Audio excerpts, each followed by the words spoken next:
رسول اکرم نبی محتشم شفیع امم شاہ بنی آدم صلی اللہ تعالی علیہ وآلہ وسلم نے چاند کو دیکھنے کا حکم ارشاد فرمایا. جی اب یہ نہیں ارشاد فرمایا کہ چاند کی کیلکولیشن کر لو، جب رویت کے حوالے سے تمہیں علم ہو جائے کہ چاند دکھنے کے قابل ہے جی تو اس وقت تم یکم تاریخ کر لو، اگر چاند دکھنے کے قابل نہیں ہے تو یکم تاریخ نہ کرو، یا عید کا اعلان نہ کرو، رمضان کا اعلان نہ کرو. اس طرح کے ارشادات نہیں ہیں.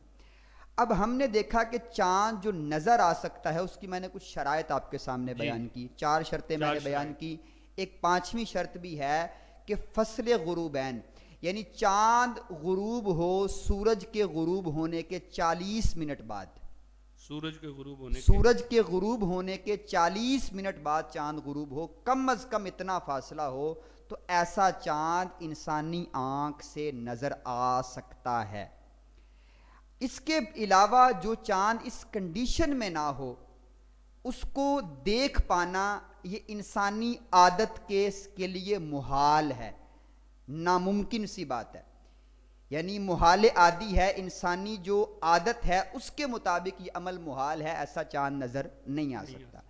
اب آپ کہیں گے کہ ہوتا یہ ہے کہ جب محاق کے بعد نیا چاند پیدا ہو، 1 گھنٹے کا ہو، 2 گھنٹے کا ہو، اب وہ کہتے ہیں جی ہمیں علم ہو گیا کہ ہم نے چاند کو دیکھ لیا، جی یعنی ہمیں علم ہو گیا کہ چاند پیدا ہو چکا ہے. جب ہمیں علم ہو گیا تو ہم نے یکم تاریخ کا اعلان کر دیا. ایسا نہیں ہے، ہم نے چاند کو دیکھنا ہے. اصل ہے رویت، اور رویت کے کچھ قوانین ہیں، اور وہ قوانین کہتے ہیں کہ 19 گھنٹے سے چھوٹا چاند ہمیں نظر نہیں آ سکتا، 1% سے جو کم روشن ہے وہ نظر نہیں آ سکتا، اگر اس کا آلٹیٹیوڈ 8 سے کم ہے وہ نظر نہیں آ سکتا. جب ہم نے چاند کی شرائط کو دیکھا، اب پھر اس پر کوئی بندہ کہہ سکتا ہے کہ شرائط پر اعتبار کر لیا جائے. جو چاند ان شرائط پر پورا اترتا ہے اس چاند کو دیکھتے ہوئے کیلنڈر بنا لیا جائے، یکم تاریخ کر لی جائے. اس پر ہم یہ کہتے ہیں کہ ایسا ممکن ہے کہ چاند کی عمر 20 گھنٹے ہو، 22 گھنٹے ہو، تمام شرائط پوری ہوں، لیکن اللہ کی قدرت ایسی ہو کہ بادل آ جائیں اور وہ چاند دکھ سکتا تھا لیکن نہ نظر آئے. اور نبی کریم صلی اللہ علیہ وآلہ وسلم کا صریح قولی فرمان ہے فَإِنْ غُمَّ عَلَيْكُمْ فَقْدُرُوا لَهُ، جب چاند دیکھنے کے اعتبار سے غیم چھا جائے، بادل چھا جائے تو فَقْمِدُ الْعِدَّ ثَلَاثِينَ، پھر 30 کی گنتی پوری کر لیا کرو. تو لہٰذا مدار رویت وہ اس بات پر ہے کہ ہم چاند کو دیکھیں، اور دیکھنے کے اعتبار سے چاند کی میں نے شرائط آپ کے سامنے بھی ذکر کی ہیں. اب اس پر بعض لوگ کہتے ہیں، مثال کے طور پر ایک چاند تھا وہ 12 گھنٹے کا، جس طرح کہ ابھی رمضان کا چاند ہمیں نظر نہیں آیا 29 تاریخ کو، وہ چاند 12 گھنٹے کا تھا، 12 گھنٹے سے کچھ زائد تھا. جو 12 گھنٹے کا چاند تھا وہ نظر نہیں آ سکتا تھا، انسانی آنکھ اس کو دیکھ نہیں سکتی تھی، لیکن ہم نے پھر بھی دیکھنے کی کوشش کی کہ رمضان کا چاند دیکھنا یہ واجب علی الکفایہ ہے. اگر کوئی ایک بھی نہ دیکھتا سب گناہگار ہوتے، تو لہٰذا اس کو دیکھنے کا اہتمام کیا گیا. لیکن وہ چاند نظر نہیں آ سکتا تھا، اس چاند نے دکھائی نہیں دینا تھا، وہ نظر نہیں آیا. اب جب اگلے دن چاند پہنچا تو وہ چاند 12 گھنٹے کا نہیں رہا، وہ چاند 24 جمع 12 36 گھنٹے کا ہو گیا، اور دیکھنے بھی موٹا دکھائی دیتا. اب یہ ہے کہ اس چاند کا صرف 1% حصہ روشن نہیں تھا، 1.7 1.8 یا 2% اس کا حصہ روشن تھا. اب یہ ہے کہ وہ چاند دکھنے میں بڑا دکھائی دیا، اور وہ چاند افق پر زیادہ دیر کے لیے موجود رہا. تو پھر اس اعتبار سے بعض لوگ کہتے ہیں کہ یہ چاند 2 تاریخ کا تھا، حالانکہ وہ 1 تاریخ کا چاند تھا، کہ اس کی عمر زیادہ ہے. اب 20 گھنٹے کا اگر چاند نظر آ سکتا ہے 19 گھنٹے کا، تو جس چاند کی عمر 36 گھنٹے ہوگی وہ چاند ہمیں بڑا دکھائی دے گا. لیکن بڑا دکھائی دینے کے باوجود وہ 2 تاریخ کا چاند نہیں ہوگا، وہ یکم تاریخ کا چاند ہوگا. اچھا، اس پر ایک اور بھی تفریح ہو سکتی ہے اس مسئلے پر کہ اگر چاند کی عمر 22 گھنٹے ہو اور پورے پاکستان کے اندر بادل آ جائیں، مثال کے طور پر پورے پاکستان کے اندر کہیں بھی رویت نہیں ہو سکی، تو اب وہ چاند جو 22 گھنٹے کا تھا نظر آ سکتا تھا، لیکن بادلوں کی وجہ سے نظر نہیں آیا اور حدیث کے فرمان پر عمل ہوا فَإِنْ غُمَّ عَلَيْكُمْ، اب اگلے دن وہ چاند 22 جمع 24 46 گھنٹے کا ہو جائے گا، اب وہ بہت بڑا دکھائی دے گا، لیکن حدیث کے مطابق ہم نے صحیح بات پر عمل کیا عدت پوری کی تیس۔ تو اس کا مطلب ہے کہ علماء پر طعن کرنا، اعتراض کرنا، یہ نبی کریم صلی اللہ علیہ وآلہ وسلم کا بخاری شریف کے اندر فرمان موجود ہے، من عاد لی ولی فقد آذنتہ بالحرب، کہ جس نے میرے کسی ولی کے ساتھ دشمنی کی اس کو میری طرف سے اعلان جنگ ہے۔ دشمنی سے مراد ہے تکلیف دینا، اور وہ تکلیف بعض اوقات انسان اپنی زبان سے بھی دیتا ہے، اور علماء کے گروہ میں بھی بعض اللہ کے ولی ہوتے ہیں۔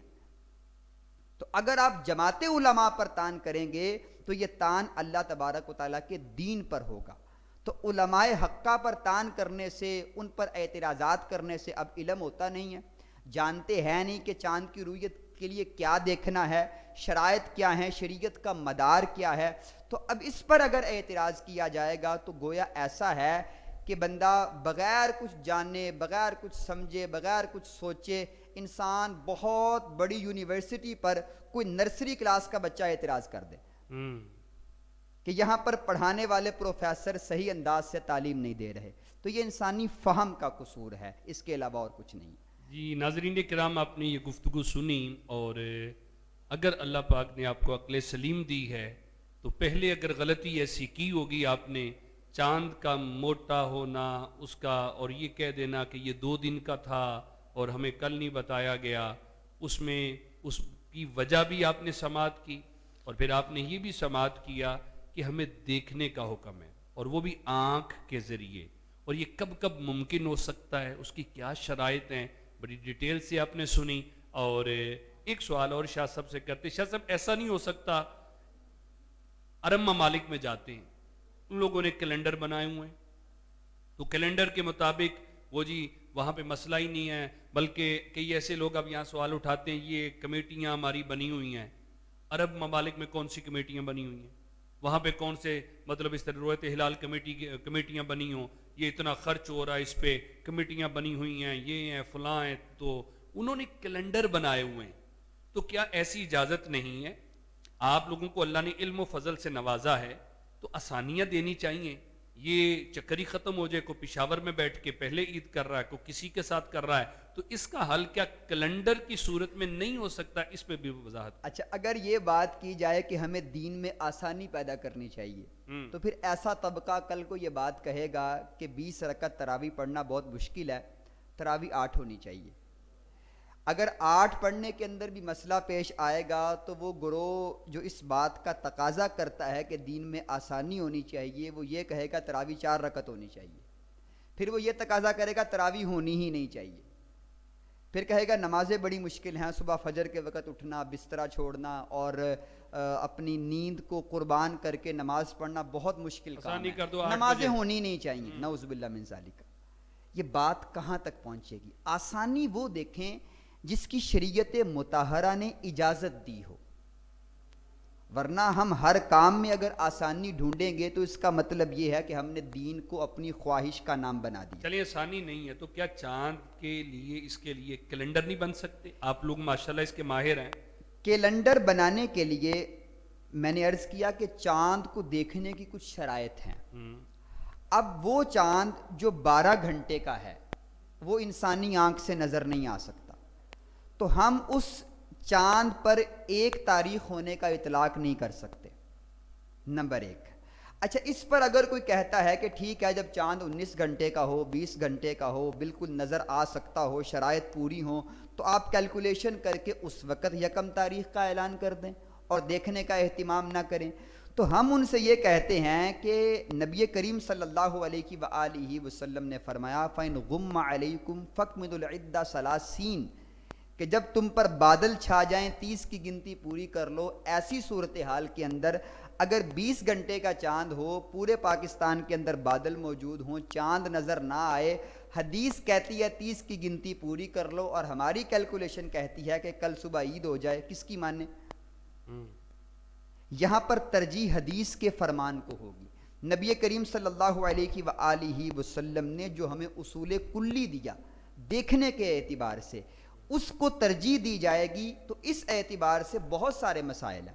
اچھا، بسا اوقات ایسا ہوتا ہے کہ چاند 8 درجے افق سے اونچا بھی ہے، چاند 1% روشن بھی ہے، اس کی عمر 20 گھنٹے ہے، وہ پھر بھی نظر نہیں آتا، شرائط پوری ہیں، وہ پھر بھی نظر نہیں آ رہا۔ اس کی کیا وجہ ہے؟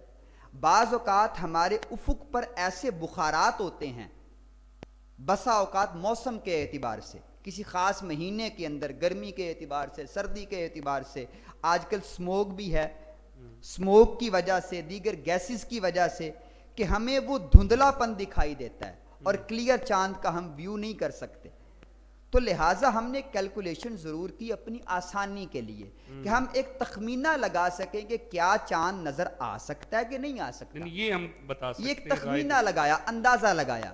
لیکن اس کے بعد اصل مدار حدیث کے اس حکم پر ہے جس کے اندر فرمایا گیا کہ چاند کو دیکھ کر عید کرو اور چاند کو دیکھ کر روزہ رکھو، اگر بادل چھا جائیں تو 30 کی گنتی پوری کر لو۔ ہم اگر کیلنڈر بناتے ہیں تو ان فرامین پر عمل نہیں ہو سکتا۔ اب آتے ہیں ام القرا کیلنڈر کی طرف، جو اس وقت سعودیہ عربیہ کے اندر رائج ہے۔ وہ کیا کرتے ہیں کہ اگر کانجوگیشن کے بعد جب نیا چاند اگر مکہ کے غروب آفتاب سے قبل پیدا ہو جائے، دوبارہ عرض کر رہا ہوں، اگر نیا چاند مکہ شریف کے غروب آفتاب سے پہلے پیدا ہو جائے، یعنی مکہ کے اندر غروب آفتاب تھا 5:30، چاند کی پیدائش ہو گئی مکہ شریف کے وقت کے مطابق 3 بجے، اب غروب آفتاب کے وقت وہ چاند 2.5 گھنٹے کا ہے، لیکن وہ اپنی کیلکولیشن کے اعتبار سے اس کو 1 تاریخ کا چاند ڈکلیئر کر دیں گے۔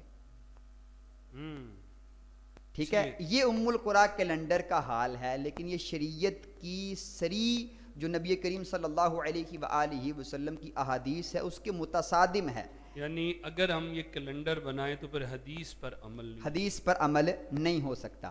اچھا، اس کے ضمن میں میں ایک اور مسئلہ بیان کرنا چاہتا ہوں۔ بسا اوقات ایسا ہوتا ہے کہ ہم کہتے ہیں کہ ہمارا اور سعودیہ عربیہ کا 1 دن کا فرق ہوگا، یعنی ہم یہ گمان کرتے ہیں نا کہ ہمارے جو روزہ ہے وہاں پر 1 دن پہلے ہو جائے گا اور پاکستان میں روزہ 1 دن بعد ہوگا، یا وہاں عید 1 دن پہلے ہو جائے گی، یہاں پر عید 1 دن بعد ہوگی۔ ایسا بالکل نہیں ہے۔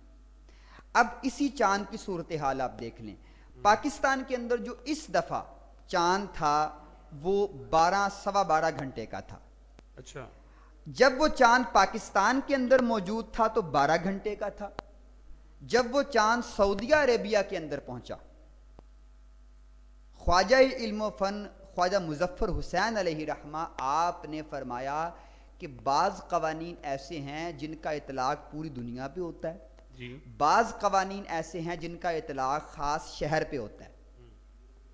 جو چاند کی پیدائش ہے یہ پوری دنیا کے لیے ایک ہے، یعنی اگر چاند کے پیدا ہونے پر ہے تو پاکستان کے لیے بھی ہے، بنگلہ دیش کے لیے بھی ہے، انڈیا کے لیے بھی ہے، خلیج کے لیے بھی ہے، یورپ کے لیے بھی ہے، امریکہ کے لیے بھی ہے، کینیڈا کے لیے بھی ہے، میکسیکو کے لیے بھی ہے، ڈنمارک کے لیے بھی ہے، تمام ملکوں کے لیے ہے۔ وہ اسی وقت پر پیدا ہوا اور وہیں سے اس کی عمر شمار ہوگی، یہ قاعدہ ضابطہ ہے۔ لیکن جب نمازوں کے اوقات ہیں تو پاکستان کے اندر ظہر کا وقت اور ہوگا، ڈنمارک کے اندر اور ہوگا، جاپان کے اندر اور ہوگا، اور امریکہ کے اندر اور ہوگا، خلیج کے اندر اور ہوگا۔ یہ وہ اوقات ہیں کہ جہاں پر ہم نے یہ بات جاننی ہے کہ اس کا تعلق شہر کے اعتبار سے ہے۔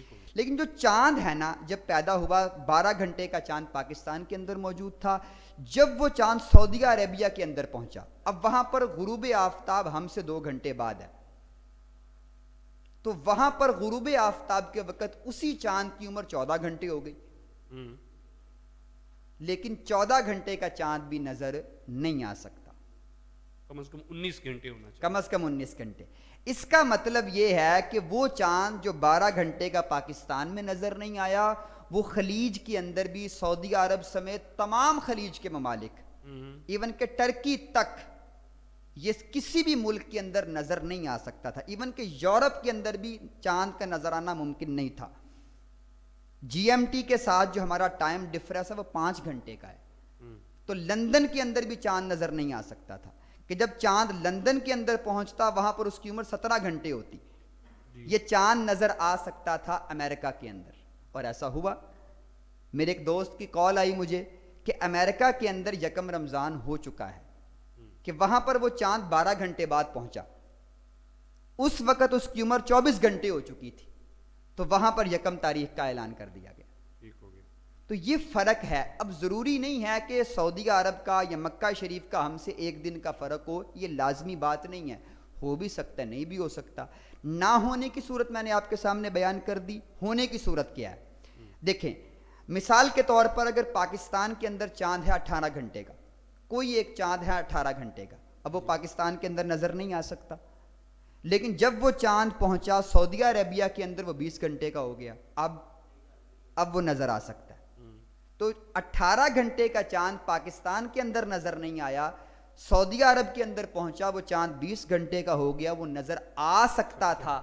اب کیا ہوگا کہ سعودی عرب کا ہم سے ایک روزے کا یا عید کا ایک دن کا فرق ہو جائے گا۔ تو یہ ممکنہ صورتحال ہے، کبھی ہو بھی سکتی ہے، کبھی نہیں بھی ہو سکتی۔ آپ دیکھیں گے اس دفعہ قوی امکان ہے کہ سعودی عرب کے اندر 30 روزے ہوں گے، اور اگر پاکستان کے اندر، یہ میرا جملہ نوٹ کر لیں، سعودی عرب کے اندر 30 روزے ہوں گے، اور اگر جو پاکستان کے اندر مطلع صاف ہوا، اگرچہ سارا نہ بھی ہوا لیکن کچھ علاقوں کا مطلع صاف ہوا، تو پاکستان کے اندر 29 روزے ہوں گے، اور عید برابر ہو جائے گی۔ حق یہ تھا کہ روزے کے اندر بھی فرق نہیں آنا تھا، لیکن وہ ام القریٰ کیلنڈر کی وجہ سے انہوں نے فرق ڈالا، اور اس کا نتیجہ آپ کے سامنے ہے کہ وہاں پر شریعت کے احکامات کے مطابق عمل نہیں کیا گیا۔ ناظرین کرام، آپ امید سمجھ گئے ہوں گے کہ کیلنڈر بنانا اس لیے ہم بنا نہیں رہے علماء کہ حدیث پر عمل نہیں ہو سکتا، اور جو وہاں بنائے گئے ہیں ظاہر ہے وہ آپ نے تفصیلاً سن لیا۔ ایک نعت شامل کرتے ہیں، اور ایک آخر میں قبلہ شاہ جی سے ایک اور موضوع پہ ہم نے تھوڑی سی معلومات ضرور لینی ہے۔ اصغر علی نقشبندی صاحب آپ موجود ہیں ہمارے ساتھ، ایک کلام پیش کریں گے اور اس کے بعد پھر شاہ صاحب کی طرف۔ نعمتیں بے بدل مدینہ ہے، نعمتیں بے بدل مدینہ ہے، نعمتیں بے بدل مدینہ ہے، نعمتیں بے بدل مدینہ ہے، ہر اداسی کا حل مدینہ ہے، ہر اداسی کا حل مدینہ ہے، ہر اداسی کا حل مدینہ ہے، ان کی آمد کا فیض ہے مکہ، ان کی آمد کا فیض ہے مکہ، ان کی ہجرت کا پھل مدینہ ہے، ان کی ہجرت کا پھل مدینہ ہے، دشت راہ جھاڑ کے سوچتا ہے،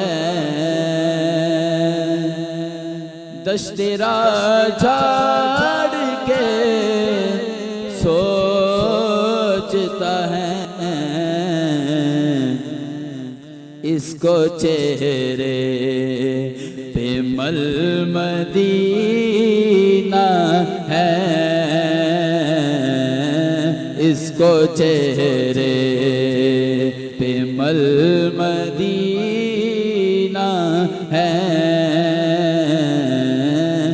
اس کو چہرے پہ مل مدینہ ہے اور یثرب حال سے نہ ہو غمگین یثرب حال سے نہ ہو غمگین یثرب حال سے نہ ہو غمگین مظہری تیرا کل مدینہ ہے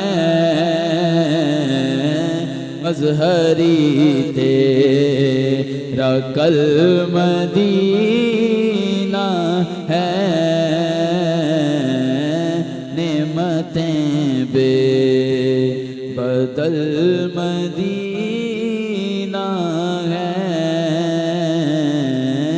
ہر اداسی کا حل مدینہ ہے۔ ناظرین کرام، سلسلہ دیکھ رہے ہیں شفاعت رمضان، اور ہمارے ساتھ بہت ہی پیارے عالم دین عظیم اسکالر موجود ہیں۔ آئیے ہم ان سے معلوم کرتے ہیں، چونکہ سوشل میڈیا کا دور ہے، بہت سے ایسے موقف سننے کو ملتے ہیں۔ کوئی کہتا ہے کہ جی افطار جو ہے وہ اذان کے بعد کوئی 10 منٹ بعد کرنی چاہیے، کوئی کسی ٹائم کہتا ہے، کوئی یہ کہہ رہا ہے کہ بھائی روزے تم لوگوں کے ضائع کروائے جا رہے ہیں۔ تو اس حوالے سے ایک آج کی شخصیت جو ہمارے ساتھ موجود ہیں، قبلہ حضرت علامہ مفتی سید مبشر شاہ صاحب، قبلہ شاہ جی، اس حوالے سے آپ ہمارے ناظرین کی رہنمائی فرمائیں کہ عجیب سی ویڈیوز سامنے آ رہی ہیں کہ افطار کا صحیح وقت کیا ہے؟ کیا روزہ جس طرح اب ہماری افطار کروایا جاتا ہے تو کئی اس کو بھی غلط کہہ رہے ہیں کہ 10 منٹ بعد اور ہونا چاہیے، تو افطار کا صحیح وقت کیا ہے؟ اس پہ آپ بسم اللہ الرحمن الرحیم۔ افطار کا صحیح وقت تو وہی ہے کہ جب سورج ڈوب جائے۔ ٹھیک ہے، اب میں اس کی تشریح آپ کے سامنے کروں گا کہ لیل کسے کہتے ہیں، قرآن کریم کے اندر اس کا کیا حکم ہے، نہیں جو ہمارے افطار ہو رہے ہیں غروب آفتاب کے وقت۔ ہاں جی، جو افطار ہمارے ہاں اہل سنت کے اداروں میں یا ہم اہل سنت جس انداز سے افطار کرتے ہیں وہ طریقہ عین قرآن اور احادیث طیبہ کے موافق ہے۔ نبی کریم صلی اللہ تعالی علیہ وآلہ وسلم نے ارشاد فرمایا، اذا اقبل اللیل جی، اذا اقبل اللیل ہا ہنا وادبر النہار من ہا ہنا وغربت الشمس فقد افطر الصائم او کما قال۔ نبی کریم صلی اللہ تعالی علیہ وآلہ وسلم نے ارشاد فرمایا کہ جب رات آ جائے، اذا اقبل اللیل، جب رات آ جائے، اس کے بعد فرمایا وادبر النہار من ہا ہنا، اور رات کے بعد دن چلا جائے۔ اب یہ وقت کون سا ہے؟ فرمایا وغربت الشمس، اور سورج غروب ہو جائے، فقد افطر الصائم، تو اب روزہ دار اپنے روزے کو افطار کر لے۔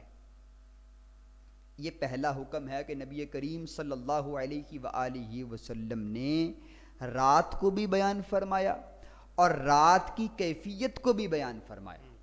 فرمایا رات آ جائے روزہ افطار کر لو، اور وہ رات کیا ہے؟ وغربت الشمس، جب سورج غروب ہو جائے وہ رات ہے۔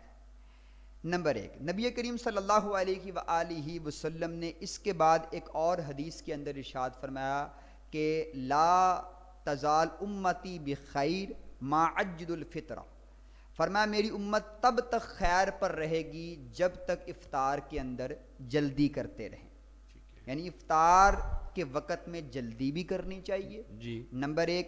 پھر بعض روایات کے اندر یہاں تک آیا کہ افطار میں جلدی کرنے والے اللہ کو محبوب ہیں، سبحان اللہ۔ تو افطار جلدی بھی کرنی چاہیے، اور افطار میں جب رات آ جائے، اور رات کے آنے کی تشریح حدیث کے اندر ہے وغربت الشمس، جب سورج غروب ہو جائے۔ نبی کریم صلی اللہ علیہ وآلہ وسلم کا جو اپنا معمول ہے، انس بن مالک رضی اللہ تعالی عنہ فرماتے ہیں قال النبی صلی اللہ علیہ وآلہ وسلم یفطر قبل ان یصلی، کہ نبی کریم صلی اللہ علیہ وآلہ وسلم نماز پڑھنے سے پہلے افطار فرمایا کرتے، یعنی یہ بھی جلدی افطار کرنے کی ایک دلیل ہے۔ یہ تو عام احادیث ہیں جو میں نے آپ کے سامنے پیش کی۔ خالق کائنات نے ارشاد فرمایا ثم اتم الصیام الی اللیل، اپنے روزوں کو رات تک پورا کرو۔ اسی سے آج کل دھوکہ اب دیا اس جاتا سے بعض لوگ کہتے ہیں جی رات وہ ہوتی ہے جس میں اندھیرا آ جائے، رات وہ ہوتی ہے جس میں اندھیرا آ جائے۔ یہی کلپنگ آج کل ہو رہی ایسی ہے۔ بات نہیں ہے، دو حصے ہیں، 24 گھنٹوں کے دو حصے ہیں، ایک کو کہتے ہیں دن، ایک کو کہتے ہیں رات۔ اگر آپ عربک کے اندر ٹرانسلیشن دیکھیں، ایک نہار ہے اور ایک لیل ہے۔ ٹھیک ہے۔ نہار کا اطلاق ہوتا ہے، نہار دو طرح کا ہے۔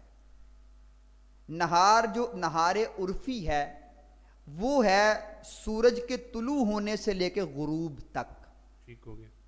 یہ ایک نہار ہے۔ اور رات کا وقت جو لیل ہے اس کا وقت کون سا ہے، اس کے بارے میں اگر آپ علماء حیت کو اٹھا لیں، تمام علماء حیت بھی اس بات پر متفق ہیں اور علماء اہل لغت بھی اس بات پر متفق ہیں کہ انا وقت اللیل من غروب الشمس الی طلوعها، کہ رات کا وقت سورج کے غروب ہونے سے لے کر سورج کے طلوع ہونے تک ہے، یہ رات کا وقت ہے۔ اب اس پر بعض لوگ کہتے ہیں نہیں جی، جب رات کا وقت ہو تو اندھیرا چھا جانا چاہیے، سورج کی روشنی دکھائی دیتی ہے افق پر، آسمان پر، جب یہ روشنی جائے گی تو تب ہم کہیں گے کہ اب رات کا وقت ہو گیا۔ اب ہم دیکھتے ہیں کہ سورج کی روشنی آسمان پر ہمیں کیوں دکھائی دیتی ہے، اس پر بھی بات کریں گے۔ اس پر بھی بات کریں گے کہ غروب آفتاب سے کیا مراد ہے۔ دیکھیں، جو سورج کی ٹکیا ہے، دا سن ڈسک، سورج کی جو ٹکیا ہے، جب یہ ہمارے افق سے، جس کو ہم زمین و آسمان جہاں پر ہمیں ملتے دکھائی دیتے ہیں، جب یہ اس افق سے، افق حصی سے نیچے ہو جائے، سورج کی مکمل ٹکیا، مکمل قرص آفتاب، دا کمپلیٹ سن ڈسک، اس کا ایک بھی حصہ اوپر نہ ہو، کمپلیٹ سن ڈسک، جب سورج کی مکمل ٹکیا اس افق سے نظر آنے کے اعتبار سے نیچے ہو جائے اور ہمیں دکھائی نہ دے، تو اب یہ مغرب کا بھی وقت ہے اور یہ رات کا بھی وقت ہے، یہ رات کا بھی وقت ہے اور یہ مغرب کا بھی وقت ہے۔ اب سوال پیدا ہوتا ہے کہ جب سورج چھپ چکا ہے تو ہمیں روشنی کیوں دکھائی دیتی ہے؟ روشنی ہمیں اس لیے دکھائی دیتی ہے کہ سورج زمین سے بڑا ہے، جی، لاکھوں گنا بڑا ہے۔ اگر والیوم کی کا اعتبار کریں تو ایک سورج کے اندر لاکھوں زمینیں آ سکتی ہیں۔ جی، اگر ہم ڈایا میٹر کی بات کریں، قطر کی بات کریں، نصف قطر کی بات کریں، تو سورج کا قطر زمین سے بہت بڑا ہے۔ سورج ایک بہت بڑا گولا ہے اور زمین اس سے بہت چھوٹی ہے۔ اب سورج کی شعاؤں سے جب زمین روشن ہوتی ہے تو وہ آدھا حصہ روشن نہیں ہوتا، آدھے سے کچھ زیادہ حصہ روشن ہوتا ہے۔ وجہ یہ ہے کہ سورج زمین سے بڑا ہے۔ یہی وجہ ہے کہ جب سورج افق سے نیچے چلا جاتا ہے تو ہمیں آسمان پر اس کی روشنی تب بھی دکھائی دیتی ہے، حالانکہ سورج ڈوب چکا ہے، اور یہی رات کا اطلاق ہے۔ ثم اتم الصیام الی اللیل کا معنی بھی یہی ہے کہ روزے کو رات تک پورا کرو، اور رات کی تعریف حدیث کے اندر بھی یہی آئی، علماء حیت بھی یہی کرتے آئے، اور لغت کے اندر بھی ایسے ہی ہے کہ جب سورج کی مکمل ٹکیا چھپ جائے۔ اب اس پر مضحکہ خیز ایک بیان میری نظر سے گزرا، انہوں نے کہا جی سورج غروب ہونے کے 8 منٹ بعد تک نظر آتا رہتا ہے۔ اچھا، نعوذ باللہ من ذالک، یہ ایسا قول ہے کہ اس پر جتنا افسوس کیا جائے وہ کم ہے۔ دیکھیں، جب سورج ڈوبتا ہے نا، ہم دیکھتے ہیں کہ جو سائنسدان ہیں، جو ایسٹرونومی کو جانتے ہیں، انہوں نے دیکھا کہ جب ہم سورج کو دیکھتے ہیں نا تو سورج ہمیں اس میں انکسار دکھائی دیتا ہے، ریفریکشن کیا ہے کہ مثال کے طور پر اگر ہم سورج کے طلوع کی بات کریں تو سورج ابھی افق پر پہنچا نہیں ہوتا، ہمیں دکھائی دینے لگتا ہے. ابھی اگر دیکھا جائے تو افق سے تھوڑے سے درجے نیچے ہے, کچھ نیچے ہے, لیکن ہمیں دکھائی دینا شروع ہو گیا. اسی طرح جب وہ ڈوبتا ہے تو زیادہ نیچے جائے گا, تب ہمیں وہ دکھائی دینے کے اعتبار سے وہ غروب کہلائے گا. اسے کہتے ہیں انکسار. انکسار معدل کی جو ویلیو ہے وہ 34 دقیقے ہے, وہ بھی ہم نے ایڈ کر لی. اور سورج کا جو قطر ہے ڈایا میٹر, ہم پیمائش کرتے ہیں مرکز سن سے, مرکز شمس سے, the centre of moon. Centre of sun سے لے کر اوپر تک ہم نے 16 دقیقے وہ بھی ایڈ کر لیے, اور 90 درجے 50 دقیقے کا بودھ سمتی ہم نے دے دیا کہ اب سورج دکھائی دینے کے اعتبار سے, حقیقی اعتبار سے بالکل ہماری آنکھوں سے اوجھل ہو چکا ہے, اب یہ مغرب کا وقت ہے. تو اس پر یہ اعتراض کرنا کہ وہ دکھائی دیتا رہتا ہے, یہ علمی جہالت ہے. ایسا نہیں ہوتا, سورج چھپ جاتا ہے دکھائی دینے کے اعتبار سے بھی اور حقیقی اعتبار سے بھی. اچھا, اگر آپ لائٹ کی بات کریں تو لائٹ ایک ایسا فینومینا ہے کہ آپ البرٹ آئنسٹائن کی بات کر لیں, اس کی تھیوری آف ریلیٹیوٹی کو دیکھ لیں, آپ نیوٹن کی بات کر لیں, آپ جتنے مرضی سائنٹسٹ کو دیکھ لیں, روشنی کے اندر وہ بہت پریشان دکھائی دیے. روشنی کی پیمائش کرنی ہو, روشنی کے قوانین مرتب کرنے ہوں, یہ ایسا مسئلہ ہے. تو ہم نے روشنی کے اندر جو انکسار کی ویلیو تھی اس کو بھی ایڈ کر لیا. یعنی ایسا نہیں ہے کہ ہم نے اس کی طرف توجہ نہیں کی اور سائنٹیفک نالج کو پیچھے چھوڑ دیا, ایسا نہیں کیا گیا. اور اعلیٰ حضرت علیہ رحمہ نے اپنی تحقیقات کے اندر اس مسئلے کو حل فرمایا. اب آپ کے سوال کی طرف آتے ہیں کہ پھر روشنی کیوں دکھائی دیتی ہے. یہ بات تو ثابت ہو گئی کہ سورج بالکل افق سے نیچے ہو گیا, دکھائی دینے کے اعتبار سے, حقیقی اعتبار سے. علماء لغت نے کہہ دیا رات کا اطلاق اسی پر ہوتا ہے, حدیث کے اندر بھی ایسا ہی ہے. اب ہم دیکھتے ہیں روشنی کیوں دکھائی دیتی ہے. تو اگر آپ نے روشنی غائب کرنی ہے نا, تو وہ روشنی 10 منٹ کے اندر غائب نہیں ہوگی. وہ روشنی تب غائب ہوگی جب سورج افق سے 18 درجے نیچے چلا جائے گا. اور سورج کو 18 درجے طے کرنے میں ہمارے پاکستان کی اگر آپ بات کریں کم سے کم 80 منٹ لگیں گے. انہوں نے 0 ہٹا دیا, 8 منٹ کا ہے. تو پھر آپ ایسا کریں کہ آپ 80 منٹ بعد افطار کریں. کہتے ہیں نہیں جی ہم اس بات کو نہیں مانیں گے. تو ہم کہتے ہیں اچھا, اگر آپ 80 منٹ والی بات نہیں مانتے تو آپ سول ٹوائلائٹ یعنی علاقائی دھندلا پن, وہ بھی تب غائب ہوگا جب سورج افق سے 6 درجے نیچے ہوگا. اور 6 درجے طے کرنے میں سورج کو خط استوا پر, ایکویٹر پر 24 منٹ لگیں گے. تو 10 منٹ کا معنی کیا ہے؟ یعنی 10 منٹ میں سورج نے صرف اور صرف ہمارے بلاد کے اندر, اور اگر غور کیا جائے تو ہندوستان کے اندر یا پاکستان کے اندر معاملہ الگ ہے. اگر آپ یو کے اندر دیکھیں, امریکہ کے اندر دیکھیں, تو وہاں پر جن کے عرض بڑے ہیں, مثلا ڈنمارک ہو گیا, سویڈن ہو گیا, ناروے ہو گیا, یو کے ہو گیا, اگر آپ وہاں پر دیکھیں تو وہاں پر یہ ٹائم 10 منٹ کے اندر سورج صرف 1 درجہ طے کرے گا. یعنی بالکل وہیں پر موجود ہوگا, لائٹ بھی وہیں پر ہوگی.